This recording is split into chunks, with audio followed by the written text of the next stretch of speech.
Alden Richard, bugbog sarado sa pananangkot di umano sa kahit anumang isyu sa social media. Alamin ang buong detalye.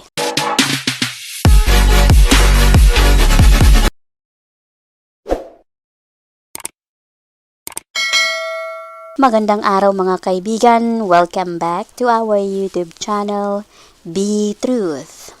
Pinag-uusapan ng Showbiz Now or SNN ng isang veteran kolumnista na si Christopher Min kasama sina Romel Chica at Wendell Alvarez patungkol kay Alden. Ayon sa kanila, bugbog sarado na di umano sa pananangkot sa social media kay Alden. Sinimulan ito sa isyong hiwalayang Daniel Padilla at Catherine Bernardo. At si Alden Richards di umano ang bago nito kay Catherine. Pangalawa ay ang patungkol naman sa Catriona Gray at Sam Milby na naghiwalay na di umano ang dalawa dahil kay Alden. Ang kasunod nito na mag-host na di umano si Alden sa tahanang pinakamasaya. Ayon kay Christopher Min, noong kasagsagan di umano ng isyong Tito Vic and Joey or TVJ at ang Tape INC, sinabi di umano ni Alden na marunong di umano siyang tumanaw na utang na loob. Hindi di umano siya sasama sa anumang grupo na show na makakatapat ng Tito Vic and Joey dahil nabigyan di umano siya nito ng oportunidad na makilala dahil sa Itbulaga. Dagdag pa ng SNN na baka di umano pa kawala lang upang inis lamang ito ng TVJ upang makuha ang atensyon ng iba.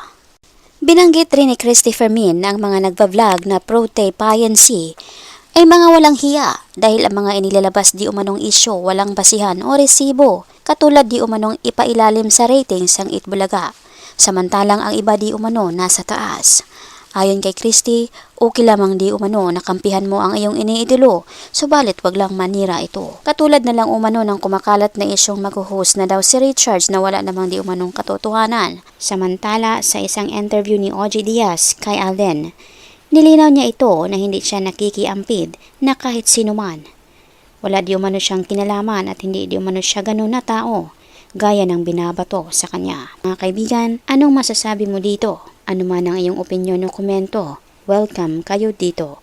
Maraming salamat po. By the way mga kaibigan, mag-shoutout na naman po tayo sa mga latest or newest comment ng aming minamahal na viewers. Malakas ang shoutout po kina Blagos Lovio, Net Lapos, Elizabeth Beltran, Press, at Marites Tan. Malakasang palakpak po sa inyong lahat. Marami pong salamat sa inyong pagbibisita at pag-effort na rin na magkomento. Pasalamatan din po namin kayong lahat naming minamahal na viewers.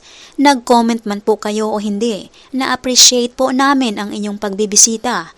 Taos puso po naming pinapasalamatan ang inyong ibinahaging oras upang mabisita ang aming munting channel. Saan man po kayo naroroon, mag-ingat po kayo lagi.